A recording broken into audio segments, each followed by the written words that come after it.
Good morning, everybody. Thank you for joining us here at CSIS today. I'm Kathleen Hicks. I direct the International Security Program here at CSIS, and I have the great pleasure of being able to introduce and moderate the session today with General H.R. McMaster.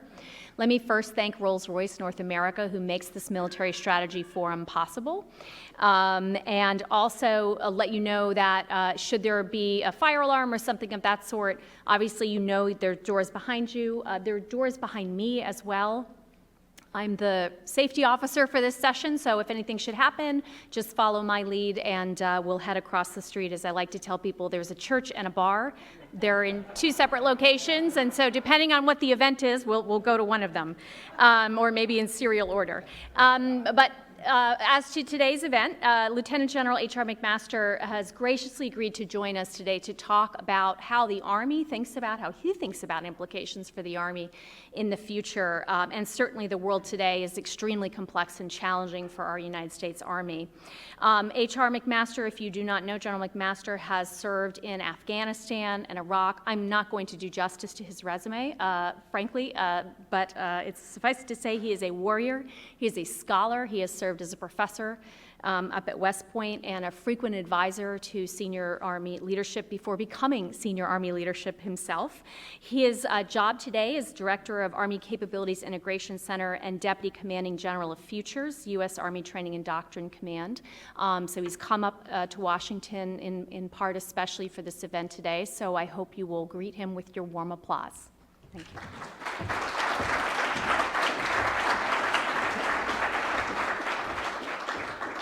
Thank you, Kathleen. What a privilege it is to be here with you and to be at CSIS in particular, an institution that does so much to lend clarity to our thinking about issues involving national defense. And I want to thank you. I want to thank John Hamry, Tony Cordesman, Mark Kansian, who's done some great work recently on the Army and Army capacity and so forth. So it's great. It's really great to be with you. And what I'd really like to talk to you about is really, I think, a period that we're in right now of a period of increasing risk to national and international security for a number of reasons that are I think, reinforcing in connection with the elevated level of risks to our nation, to our allies, and really all of humanity.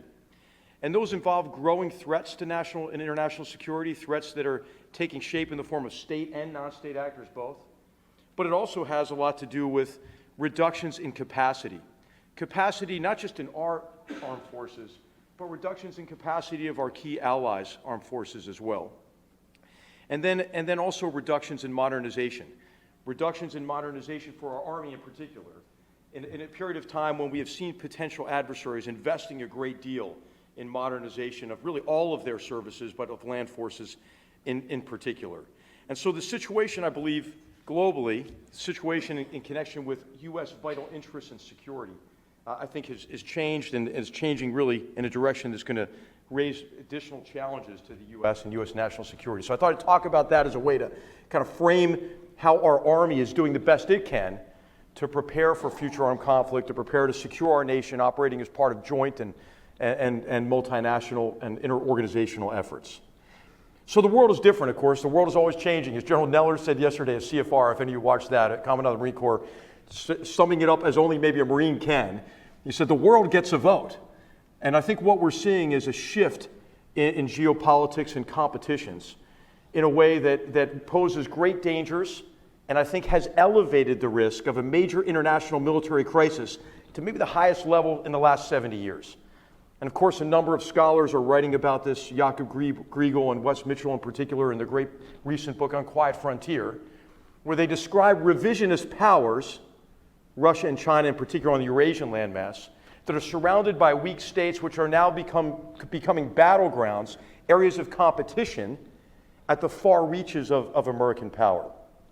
They also describe Iran as a revisionist power and highlight the threat of North Korea in terms of state-based threats to national and international security. So I think their work is important, but I also think Margaret Macmillan's great essay, written in 2014, making the analogy between 2014 and 1914, and really making the point that geopolitics is back. Maybe what we might call our holiday from history in the post-Cold War period is over. And so I recommend her essay as well, called The Rhyme of History, which is on the Brookings website. But again, as General Neller said yesterday, the world does get a vote.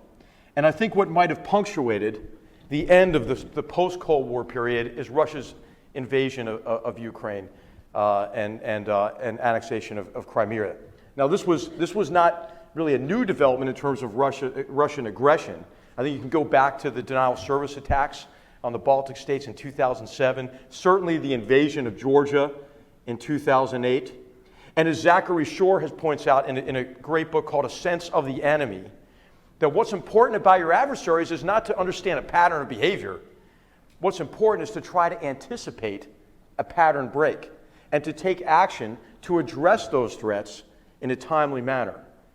So even though it may have been apparent, at least since 2008, that Russia was changing its geostrategic behavior and engaged in what Griegel and Mitchell call probing at the far reaches of American power, our strategic response was to accelerate our withdrawal of forces and army forces in particular from Europe. And that's what we're seeing now as we've awakened to obviously this threat from Russia, who was waging limited war for limited objectives, annexing Crimea, invading Ukraine at zero cost, consolidating gains over that territory, and portraying the reaction by us and allies and partners as escalatory.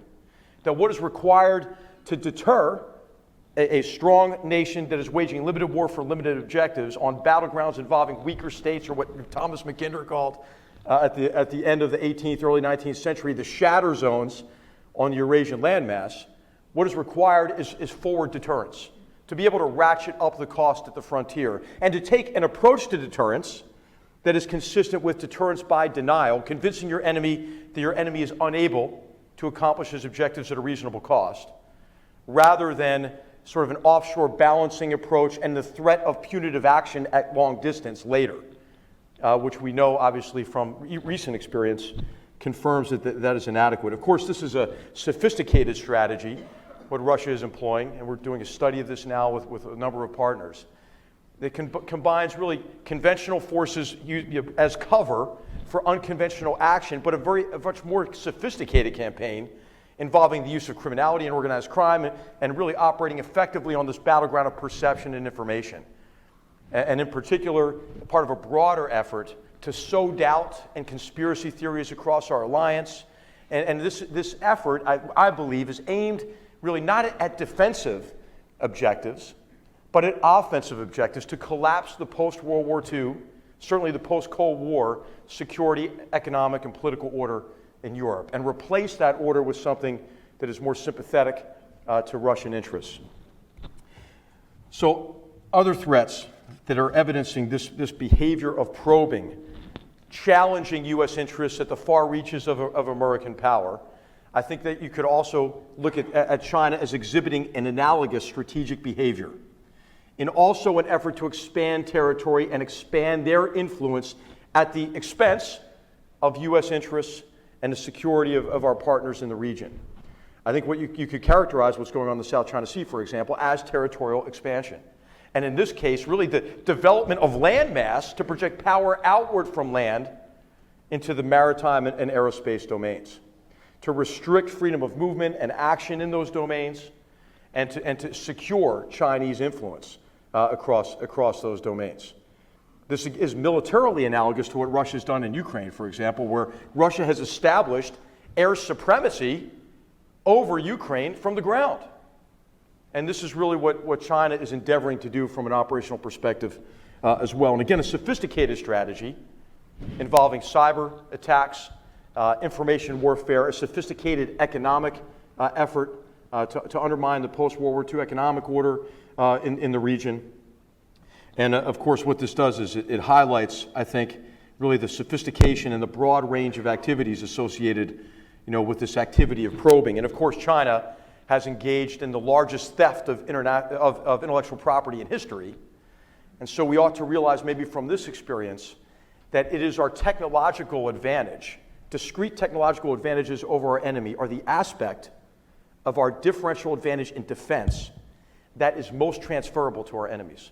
So we ought to continue to pursue those advantages technologically, but we have to recognize that we have to seek strengths, relative advantages elsewhere.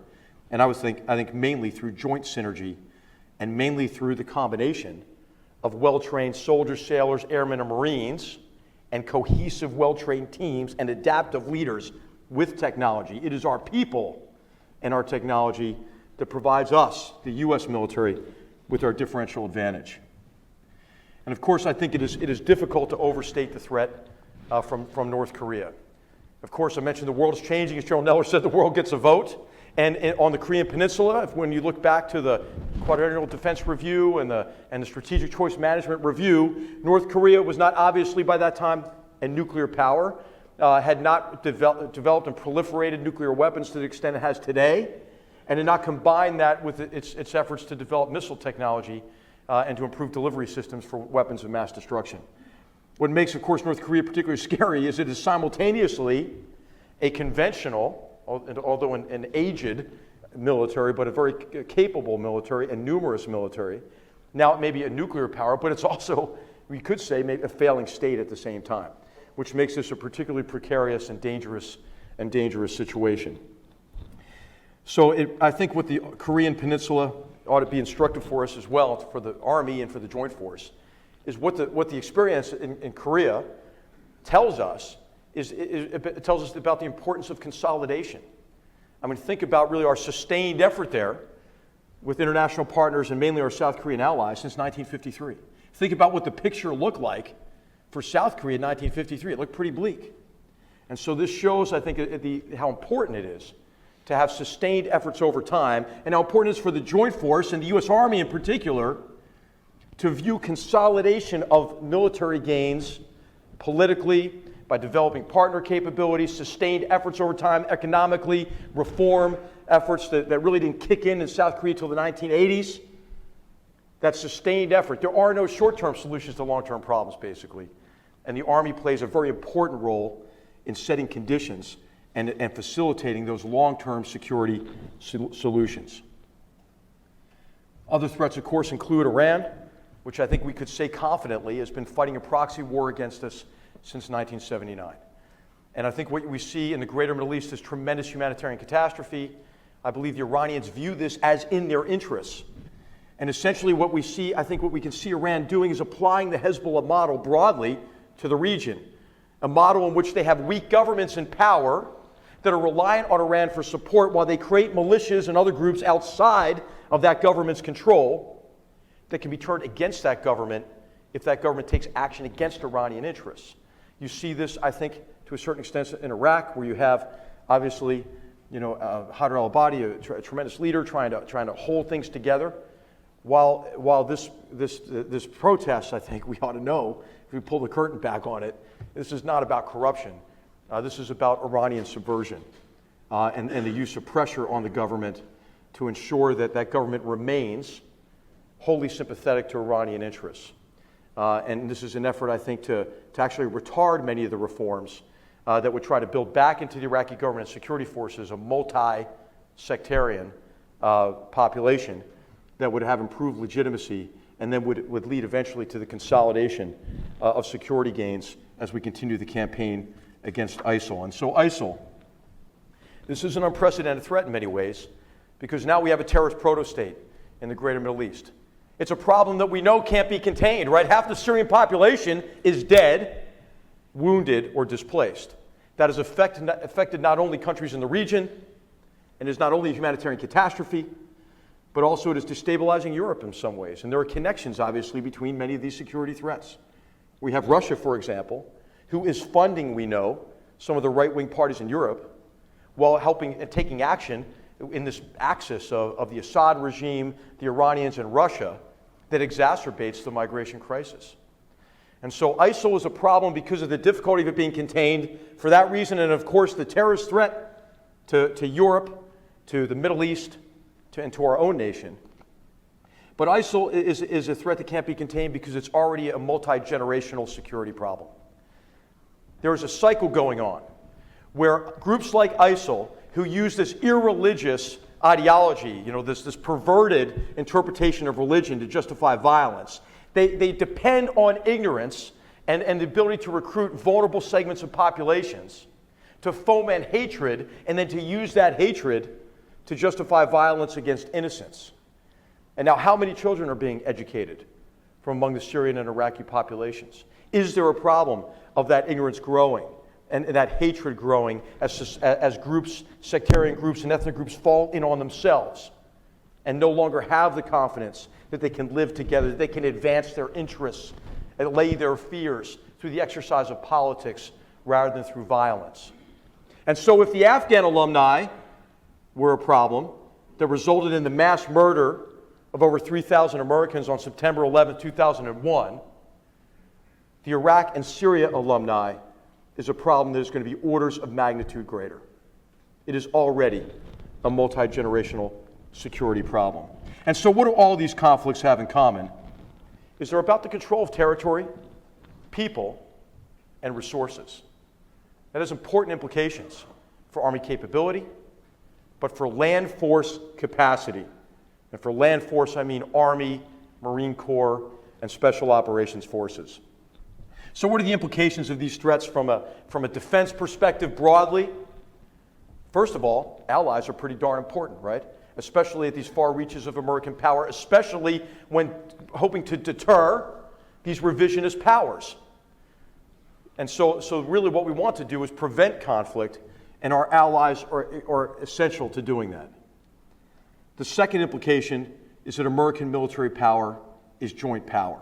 There is no single service or standoff or offshore balancing solution to these complex political and human problems. And so what we need is that synergy between the joint force, where our forces have the capability and the capacity to deter conflict, and if that fails, to resolve conflict in our interest, to protect our security and our vital interest. And that may entail imposing outcomes without the cooperation of the enemy. And that has significant implications for the Army in particular. On the bottom left, that's to really emphasize the importance of deterrence. Deterrence by denial and deterrence at the frontier to ratchet up the cost to potential adversaries at the frontier, rather than deterrence by the threat of punitive action later. And finally, in the bottom right, I didn't even talk about Afghanistan, a war that's ongoing. A war that, again, teaches us that the consolidation of gains is an integral part of war and armed conflict.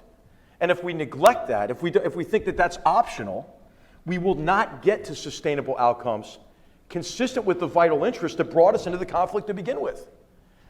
And so these are four, I think, important implications for defense strategy. And we could talk more about Afghanistan and the consolidation of gains if you'd like.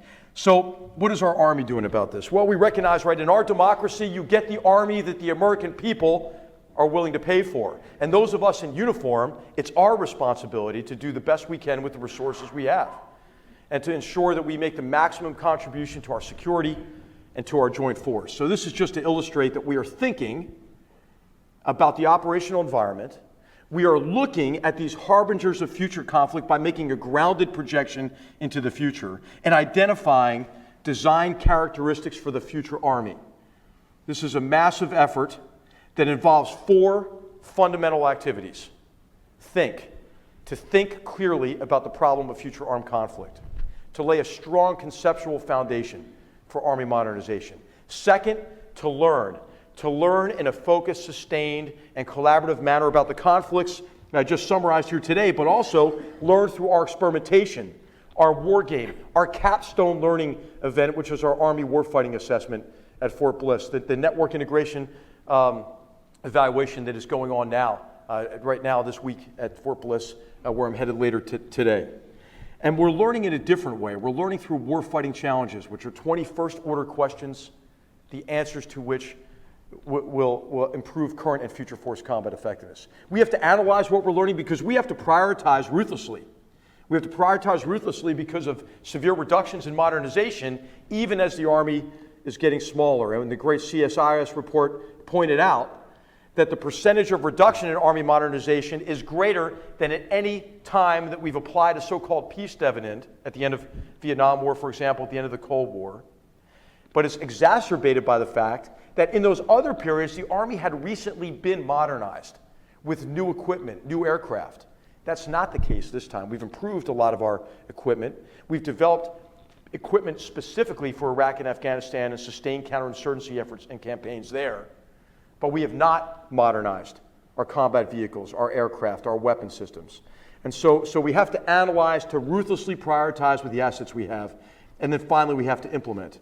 And this has a lot to do, obviously, with requirements and acquisition reform, some of the key priorities of General Milley, our Chief of Staff. So we need your help. We need your help in ensuring that our Army is prepared to defend our nation as part of the joint force alongside multinational partners. And you can help by contributing to the warfighting challenges, but you can help by doing what you're doing here because you're concerned American citizens who care about national defense.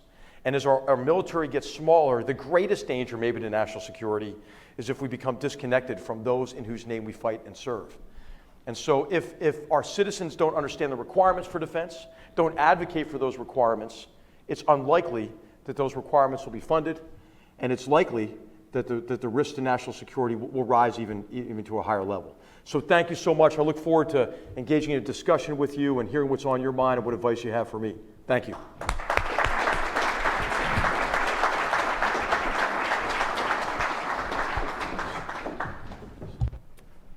These gentlemen a second.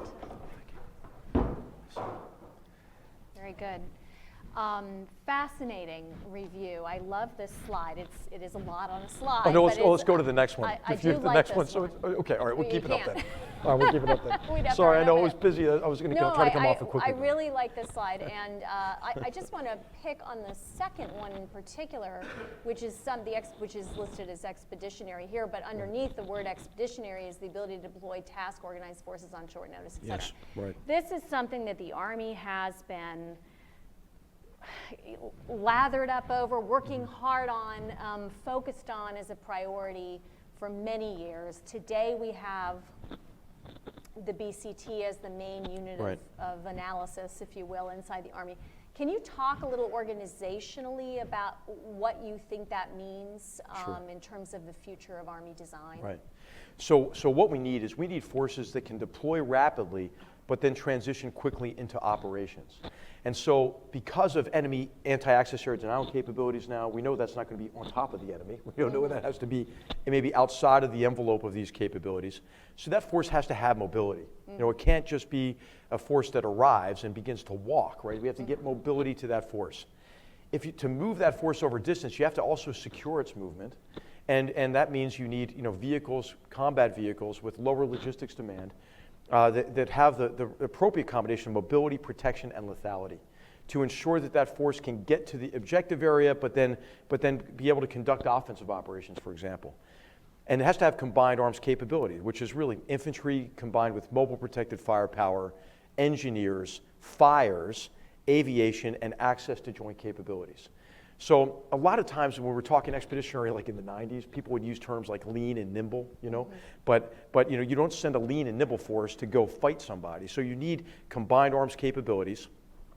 And so what we're doing is we're trying to get into all of our formations the appropriate combination of mobility, protection, and lethality that will allow that formation to overmatch the enemy under the mission variables in which that force is committed. And mission variables are the mission, enemy, the troops you have, the terrain, the time, civilian considerations. So our light forces we need greater mobility, protection, and lethality. And our medium forces do, and so do our armored brigade combat teams. The other thing that we're doing, I think what you're alluding to, Kathleen, is that those forces have to be able to task organize rapidly on the fly.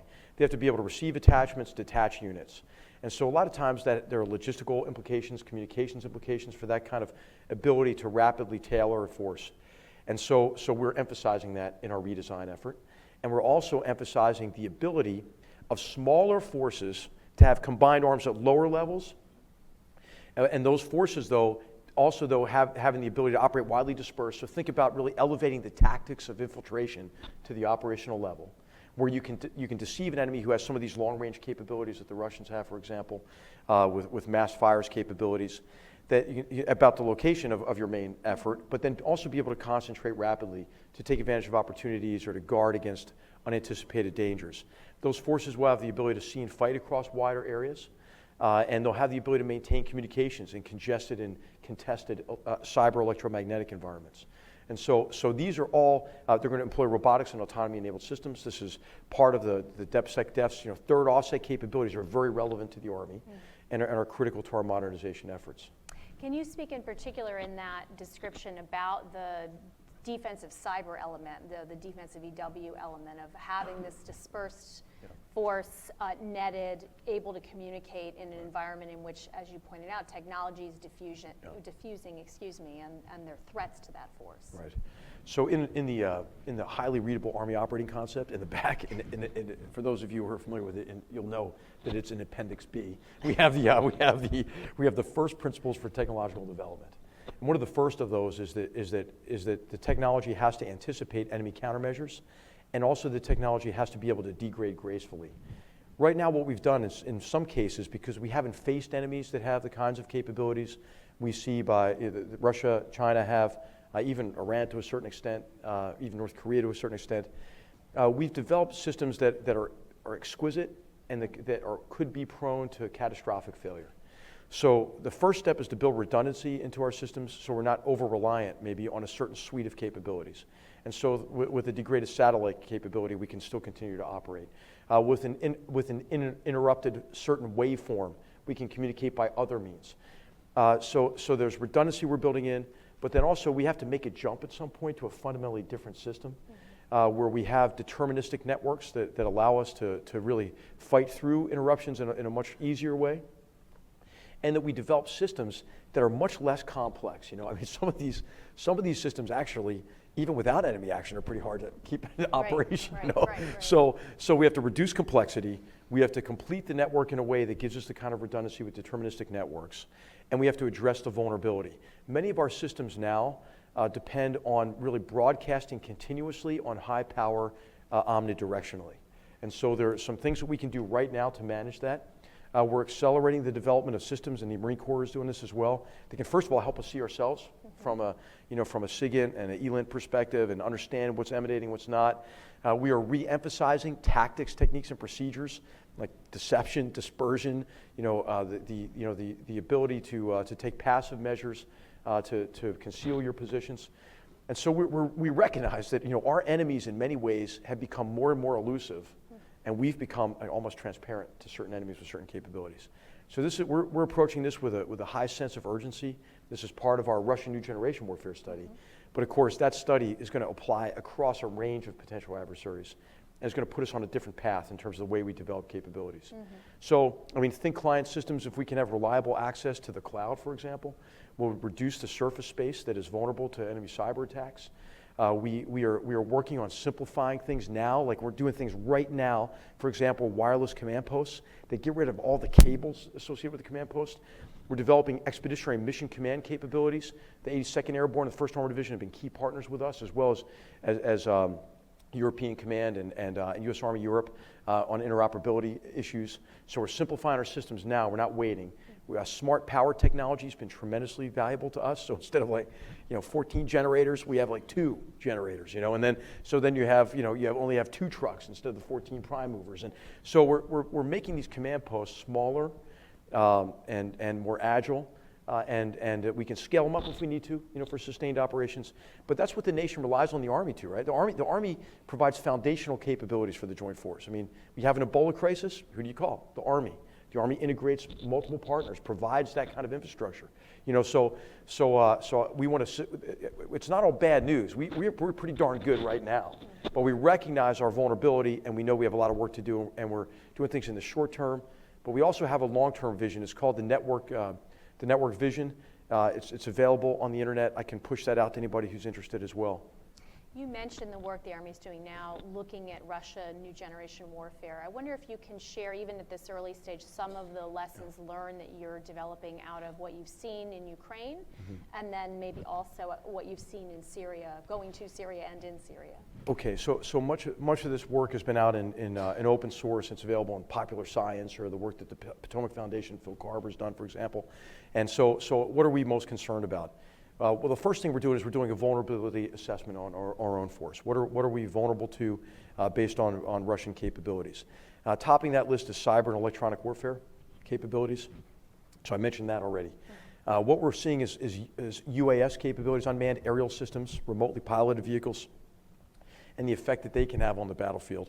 We see the potential already in the proliferation of unmanned aerial systems or remotely piloted systems. As General Walsh said yesterday, the Chief of Staff of the Air Force said they're not unmanned. Right. In fact, in the Army, some of the most manned units we have are our unmanned units, in terms of the unmanned aerial systems. Tail, right? The tails, they're still flying and you're maintaining them. Right. So you're analyzing the data and so forth. So UAS and swarm UAS capabilities, we've recognized, hey, we have to get back to air defense.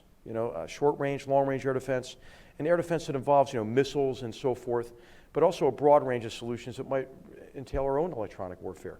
We made a lot of decisions in the 90s, right? We were going to economize in certain areas, fires, air defense, because what did our Air Force do? Our Air Force gave us an unprecedented period of air supremacy because of their technological advantage, mainly because of their talent and their professionalism. I mean, who could match the United States Air Force, right? So that changed the dynamics of land combat, because I knew, if we went out with a platoon or a squad, your hand mic becomes a flight of two, F-16s like that, And so now if you can't bank on that, if you can't rely on aerial electronic warfare, on aerial fires, then you need terrestrial systems as well. Not just to give us the redundancy we need across the joint force and the complementary capabilities, but also to pose those multiple dilemmas to the enemy. So what we're calling an area called cross-domain fires is very important. So an Army fires unit arrives somewhere, it should be able to do surface-to-surface, surface-to-air, and shore-to-ship capabilities. We are developing that now, and there's some really promising technologies that will give us those sorts of capabilities. So unmanned aerial systems, air defense, cross-domain fires, advanced combat vehicles. The Bradley's great. I love it. I was 25 years ago in Desert Storm. I was in a tank. Bradley's in tank. Bradley and Abrams. It was great. I felt, and Abrams, I felt like the Terminator. You know what I mean? It was great. And so, but what we see now is we see our enemies have caught up to us. They've invested in combat vehicles. They've invested in advanced protective systems, active protective systems. They've advanced in improved lethality, robotic and autonomy-enabled systems that are. So these are areas that we've got to get back ahead on combat vehicle development. So I'm concerned that the vehicles we have now, we're already on a path to obsolescence because we're not doing enough now in combat vehicles. Future vertical lift is going to be important because of the advanced protection systems there. But the other capabilities, specifically in Ukraine, are those fires capabilities. We're outranged by a lot of these systems, and they employ improved conventional munitions, which we're going away from, which will be at about a 40 to 60% reduction in lethality of the systems we have. Remember, we already have fewer artillery systems. Now those fewer artillery systems will be less effective relative to the enemy. So we need to do something on that now. So really it's across, it's really across our ability to maintain communications and exchange information and interrupt the enemy's ability to do so. It's to be able to defend against aerial systems. I never had to look up in my whole career and say, is it friendly or enemy? Right. Thanks to the U.S. Air Force. We have to do that now. And so we have to do things in a fundamentally different way from a broad range of measures. And then it's close combat overmatch, I think, is the other thing I'd take away, combat vehicles being part of it. We spent a lot of time talking about winning long-range missile duels, and of course we have to do that. You don't even get to the fight. But if you look at enemy countermeasures, dispersion, concealment, intermingling with civilian populations, the ability to disrupt our network strike capability, our precision navigation and timing capabilities, what that means is you're probably going to have a close fight. Not only for the traditional reasons of, you have to resolve situations politically, you have to secure terrain to deny its use to the enemy, to protect populations, to consolidate gains. But increasingly, it's going to be close combat overmatch is an area I think that we really have neglected for a while because we took it for granted. We need to focus on that, I think, in terms of future force development as well. So here's the question I know you're likely faced every day, which is how do you, while ensuring you can improve the Army's capabilities in those areas, make sure that you don't lose the lessons from the wars we're still in, frankly, in Afghanistan and in a new way in Iraq, whether you call that consolidating games or the far less popular nation building or stability operations. Can the Army manage to organize itself and modernize itself and be ready across that full range? Right. Well, we have to, right? We've always had to do these missions. So there are those who want to view Afghanistan and Iraq as aberrational, and oftentimes, regrettably, I think we debate the wrong question on Iraq in particular, right? Which is, should we have done it? Okay, well, even if we assume that in the future we will only make wise policy decisions, we have always had to engage in the activities required to consolidate gains. I mean, that has not been aberrational at all, except in military operations we have a narrowly circumscribed political objective, like the 91 Gulf War was status quo ante, right? Turn Kuwait back to the Kuwaitis, and then of course a sustained campaign to contain Saddam after that. So we have to do it. And so there are a lot of things we can do in our Army to make sure we institutionalize the lessons of the last 15 years, and we've largely done a lot of these.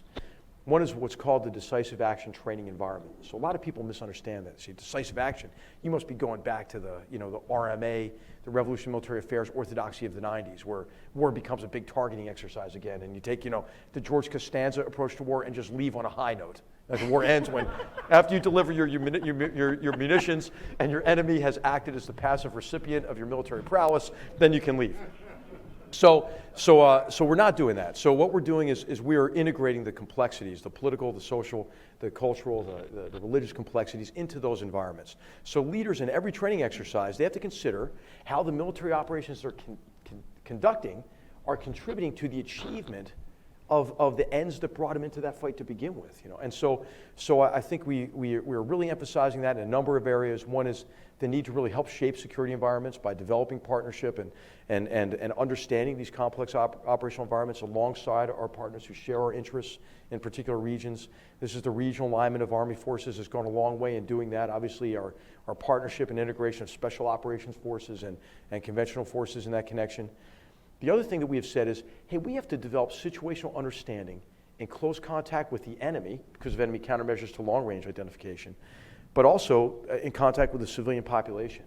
Because these enemies move in and among populations. They expand into other battlegrounds of perception and political subversion and criminality, and we have to compete effectively on those battlegrounds.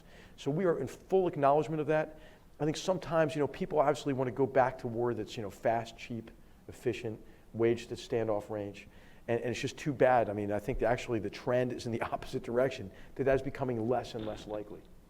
What is your sense of the Army's evolving view of its role in the Pacific in particular, not just Asia writ large, but in the Western Pacific, and how you mentioned to me before the good work you're doing with the Marine Corps, maybe how the joint aspects of that come together for the Army? Right.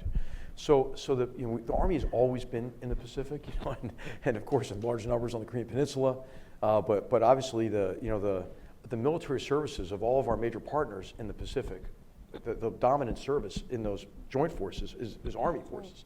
So one of the key ways that we contribute to reassuring allies, which is obviously much better done, face to face than offshore or from a distance. That's the Army's role, I think, is to help assure allies and help build their capacity. Is obviously again a deterrent, right? I mean, we develop Army capabilities, not to predict a certain war in the future, but to prevent war rather from happening. But also the way to prevent it, we know, is to demonstrate to your enemy that you can impose an outcome on that enemy without their cooperation. And that's where I think land forces are important throughout Asia. Obviously, I think China is giving an example, right, of the role of land forces by actually building land so they can project power outward from land. And so I think this is in large measure an object lesson for the joint force, for all of us to recognize that synergy, right, between joint force capabilities and how really joint operations, it's rock paper scissors, So if you have all of those tools available, maritime, aerospace, cyberspace, land capabilities, then you're able to pose that enemy with multiple dilemmas. And this, if you think about even the history of large-scale conflict in the Pacific, something that obviously nobody would ever want to see again, the Japanese offensive in 1941 was a land offensive. It was an offensive over land to establish control of the inner and outer island chains. Of course, delivering a blow with maritime and air power against Pearl Harbor, but really trying to then consolidate control of territory to project power outward from land into the maritime domains and just make it too costly for the United States to penetrate those defenses. And so that overall approach of using land as a way to influence other domains, I think, is important. The other thing is to recognize that all of the problems that manifest themselves in the maritime, aerospace, or even cyberspace domains originate on land because people are doing it. So until dolphins become allied with an adversary and are able to take action against us, I mean, we have to deal with the land domain. And the Army is obviously is the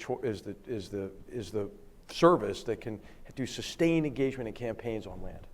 So I'm going to turn it over to the audience in just a minute. I have just one more question from my end, and it's a toss-up on resources or allies. I'm going to pick allies, and maybe somebody will ask a resource question.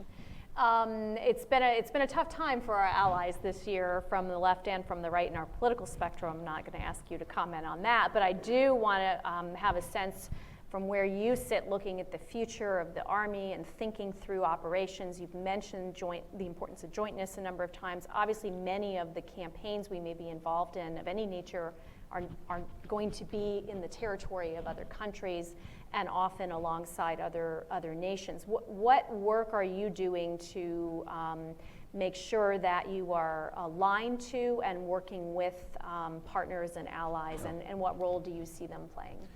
Okay, so I think we've learned a lot over the last 15 years, and so some people have looked at, the term or the phrase I would like to almost banish. It would be building partner capacity, right? Because capacity isn't really what's caused us, frustrations a lot of times in some of these missions. It's really been able to develop, the will among that within that force, and to understand that oftentimes these forces that we're trying to develop are in and of themselves the prize in a political competition between various factions, some of which are criminalized, some of which are infiltrated by adversaries. And so the large-scale security force assistance efforts we've been engaged in have been frustrated in large measure by a failure to put that kind of political understanding at the center of our efforts. So I would say there are certain things we have to focus on. And they were all begin with I, and I'll see if I can remember all of them. So the one was improve intelligence and understanding, really understanding. To be able to work with our partners to understand, really what are the capabilities and limitations associated with that force, and how we can assist them. And part of that understanding is also interest mapping, understanding the interests of your key partners, and recognizing where they're congruent with ours and where they may be divergent from ours. And in that case, the other I is influence. We have to just recognize, we're there for American interests, but we're also there for interests of those who align with ours, those whose interests align with ours.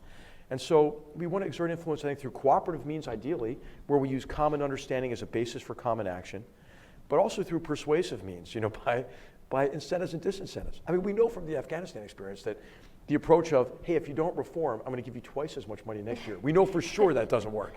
So I think incentives and disincentives are really critical, because our partners want that. They want us to apply those incentives, disincentives. Well, we don't. They kind of conclude that we're either incompetent or indifferent or both, or maybe in collusion with somebody else. So because of the conspiracy theories.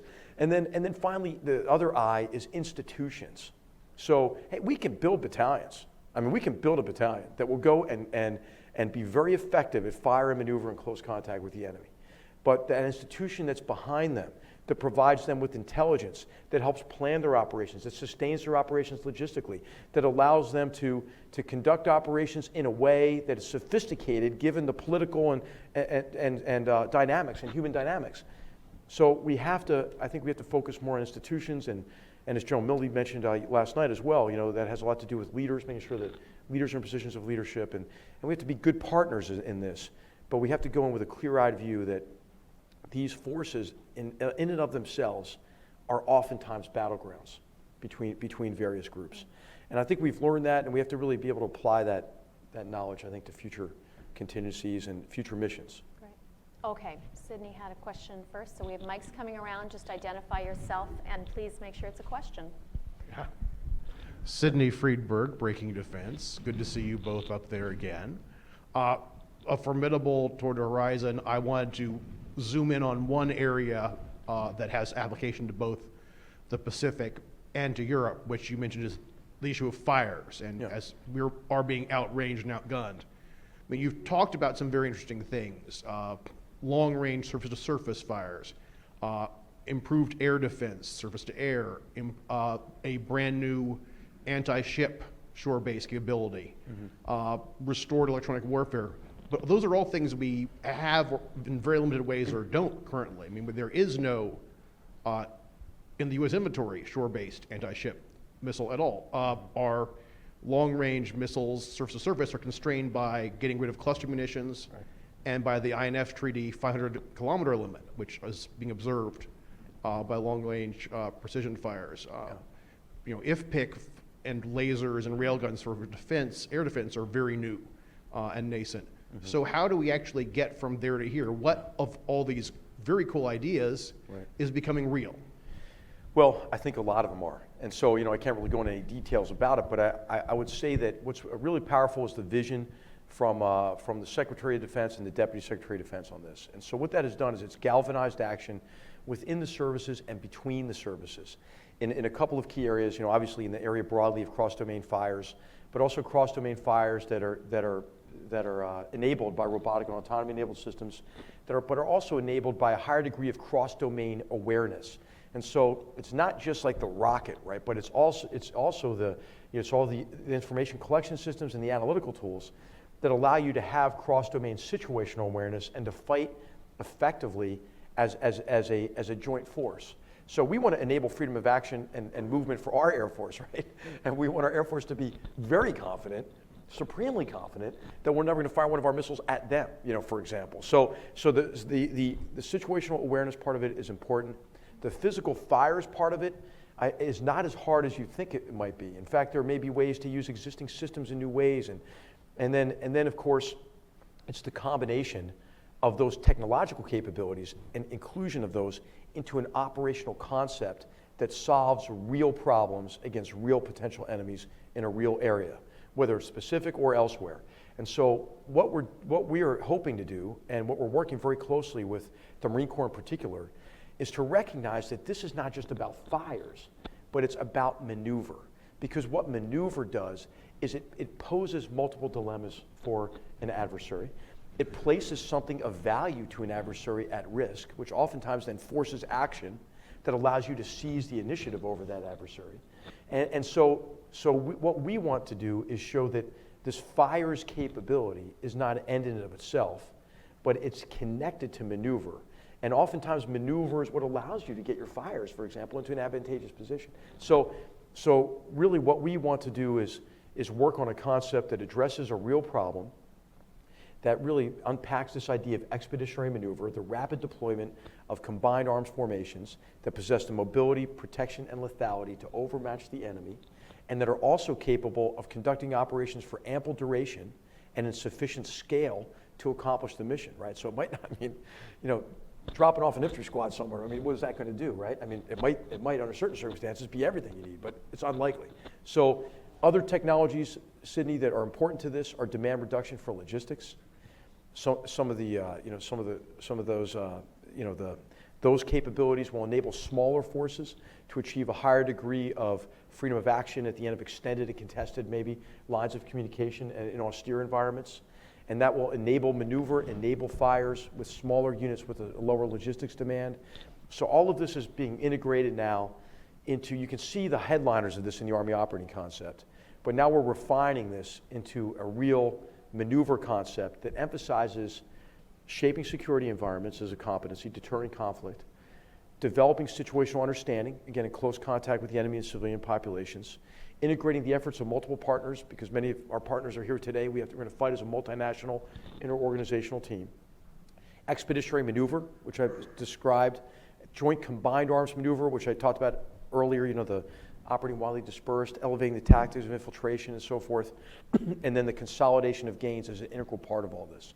So those are the outlines of how we think Army forces will have to fight in the future as part of joint, the clunky term, interorganizational, civil military, and multinational teams. Great. Okay, other questions? Let's see, I have one right here on the end. Just wait for the mic. It's coming, yep. Good to see you, Ambassador. Oops, I don't think it's on. Hold on, we substitute your mic there. I can't believe the State Department's not technologically savvy. This is so common. You hand me a defective piece of equipment, then blame That's the State true. Department for lack of true. ability. It is an evil plot by CSIS. Anyway, Ron Newman now with the American Academy of Diplomacy. HR, you talked a lot about situational understanding, sustainability long term. One of the things that my observation has been that has been really in the way of situational understanding and of building learning organizations is our short tour length. There is a huge tension between how long you can expect people to stay deployed and how you build a learning organization and don't constantly start over, in John Paul Van's words, 1 year experience 12 times. Are you looking at that tension and bringing any different or new ideas? We had individual replacements, that was rotten in Vietnam. We've had enormous personnel costs with changing whole units out every year. Where do we go in the future? Yeah, well, it's a great question, and we're probably not thinking hard enough about that. We have, obviously, this is in part of our campaign of learning, something that is under that war fighting challenge number one for us, is how to develop and sustain a high degree of situational understanding in complex environments and against adaptive enemies. And so that is our war fighting challenge number one. Now, what have we done under that? It has a lot to do with leader development and education, but what we're talking about is a different sort of organizational approach to sustained operations over time. What we have done under the idea, this is one of our really big areas of emphasis, is Expeditionary Mission Command, is we want to develop, and we have developed, command posts that can deploy rapidly with baseline capabilities and then execute reach back to home stations where the bulk of the staff remains to provide analytical backup to those that are forward. This is under an effort called Home Station as a Docking Station, okay? Because you have to come under. It's an acronym that's probably pretty snappy. No, maybe that doesn't work very well. We have to change that. But anyway, it's a home stations, docking station. So that would give us the communications capabilities. Now, to what degree there's going to be reliable in a contested environment? We have to make all those trade-offs, and that will determine how much is forward, how much is back. That'll be one of the factors. If you do that, you could rotate personnel forward, but keep the same organization focused on that problem set to build the database. So I think what you're getting to is when we went into Western Nineveh Province, an area that the 101st Airborne Division had been in from 03 to 04, and had done a tremendous job figuring out the complexities of this crazy quilt of ethnicities and religious sects and tribes, and when we got there, their server was offline at Fort Campbell. So we had to call up, hey, could you put your server back online so we could, search the database or anything. So, and actually we brought some of their experts over and learned from them. But we have to get better at knowledge management is a big part of this. Policy, though, I think as you've mentioned, is really key, right? So regional alignment of forces will help us get to this to a certain extent. Because if you're a Chinese linguist, oftentimes in the Army, the joke is, well, you're guaranteed to go to Germany, right? Or if you're a German language, you're guaranteed to go to Korea. So what we want to try to do is to build expertise over time with individuals, get the right people who understand some of the complexities, who have the relationships, right, with our allies and partners in the region. But then also, I think we have to do some harder thinking about in contingencies, how we sustain knowledge over time, right? And we rely on State Department expertise, right? We're never going to, we will never have the depth of knowledge in rank and file leadership in our Army to understand this. So this is why the partnership with the country team, academic experts, is super important to us. Okay, we are low on time, so I'm going to group a couple questions. Yep, sure. So let's start over here. Gentleman right here. I'll try to remember them. Should I get my notes? I can It's do it unseemly for you. to walk off stage. It's just going to be 2 questions. Look at It'll my, be okay. Okay. Thanks. Hi, I'm Scott Massioni with Federal News Radio. You talked a lot about cyber capabilities and kind of ramping them up. On the other side of that is the personnel, and we need the personnel to be able to do that. The National Guard, the reserves, they have a backlog, a training backlog, and they don't have the capacity for the trainers. What is the Army, the active duty Army, doing now to address that, and where are you now in terms of your backlog? Okay, and one more right here next to you, Kathleen. Thank you, Patrick Tucker with Defense One. You've spoken a lot and written a lot about the importance of gains consolidation, but it seems to me that the barrier is less one of technology than it is of politics. Committing sufficient ground troops to consolidate gains in a place like Iraq or Syria or Afghanistan is a political non-starter. So, to your mind, how would you rank a U.S. political unwillingness to commit sufficient ground forces as a weakness against an adversary like Russia? And two, do you see any technology that can overcome a U.S. political unwillingness to commit sufficient ground forces to consolidate gains? Thanks. In either order you like. Okay, all right, so first of all, cyber. I think if anybody is interested in writing a thesis or doing a story on military innovation, I think Army cyber is a great case study. What General Ed Cardone has done there, I think, is extraordinary, and his predecessors as well. But he's really helped bring it to fruition. And what we've gone from is really a very zero capability to a pretty significant, tactical cyber capability and a contribution to cyber command that is significant, across in the Army, but obviously this is happening across all services as well. As you mentioned, the most important thing is really growing expertise in an area that really we didn't have a lot of expertise. But we do have some. I mean, we have some Army senior leaders that are incredibly knowledgeable and savvy in this area. And of course, they're worth their weight in gold, and they're managed very carefully. Hey, there's this opening for this general officer. Well, we have this one that fits, right? I mean, luckily, but we do have that one right now. The key is really the mid-tier and junior to get them going. And what we've seen is a number of cadets and midshipmen that are coming out of the military academies that have extraordinary capability, and then also have what is also important, knowledge of security problems. And then what is also important is knowledge of our military and our systems, right? Because one of the key areas that's going to be a growth area in cyber is the area of mission assurance. And so whereas we've been everybody wants to focus on offensive cyber, that's probably the coolest thing to do, right? Like offensive military, anything. Who doesn't want to attack, right? I mean, but the defense part of it, the mission assurance is a growth area. So we couldn't do this, obviously, without partnership with academia. And there are some programs that I'm sure everybody's aware of that are really on the cutting edge of this.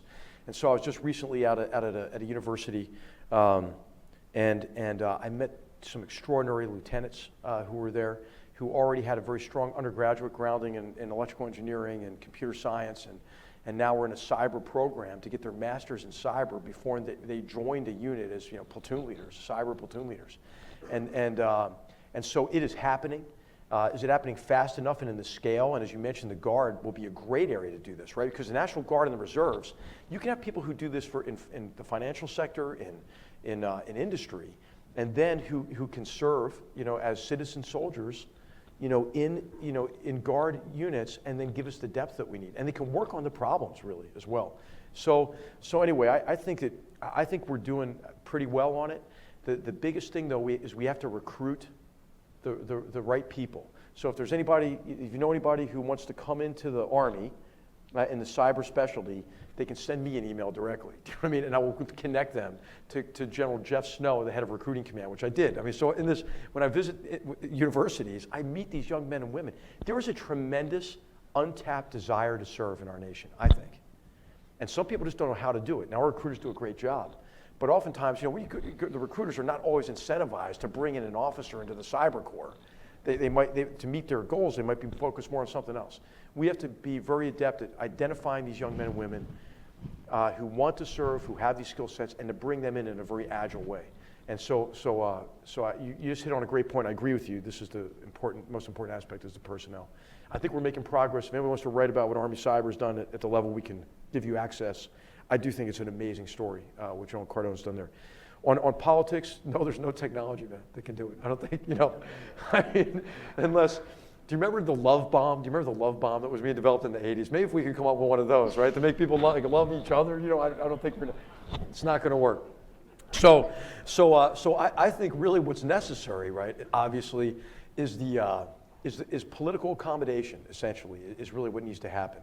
And so if we don't really conduct operations and plan campaigns in a way that gets to the accommodation between communities that are really motivated by what Thucydides said motivates people to fight 2,500 years ago, fear, sense of honor, and interest, and the belief that they can only allay their fears and protect them and their people, that they can protect their sense of honor, and they can advance their interests through violence. If you can't convince them that they can do that through an alternative means, and that they can put their faith not in their own weapons and their community that's fallen back on itself, or the patronage of a criminalized militia or network that gives them the security, then you're only addressing the symptoms of the violence. So does that have to be U.S. forces? In some cases, it probably will have to be U.S. forces, but it doesn't always have to be.